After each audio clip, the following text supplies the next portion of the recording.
Recently, I have been attacked in the media because of my views, actions, and votes on foreign policy issues. So let me be as clear as I can be. Yes, as a young man, along with Dr. Martin Luther King Jr. and many others, I marched against the war in Vietnam, a war which ravaged my generation, which left 59,000 brave young Americans dead, as well as killing over 1 million Vietnamese people. I make no apologies for having opposed that war. As a member of the House of Representatives, I helped lead the opposition to the war in Iraq. I did not believe Dick Cheney or John Bolton or President Bush and others when they told us that Iraq had weapons of mass destruction and that we had to invade that country. The war in Iraq turned out to be the worst foreign policy blunder in the modern history of our country and has led to the destabilization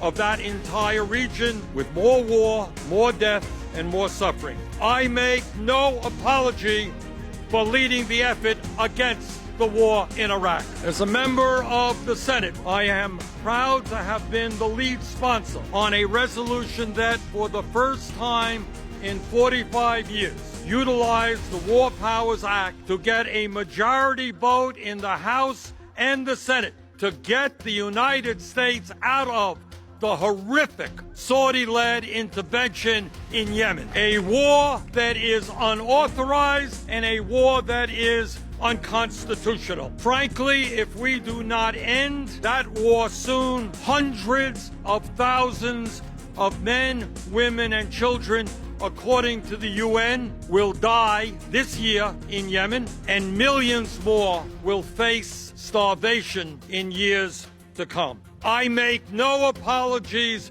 to anyone for trying to end that horrible war. And finally, right now, this minute, I am doing everything that I can, working, by the way, with some honest conservatives in the Senate, to prevent Donald Trump and John Bolton from taking us into a war in Iran. A war which would be, in my view, much more destructive, if you can believe it, than the war in Iraq, and could lead us, literally, to perpetual warfare in that region, that not only this generation of members of the armed forces would be there, but their kids and their kids.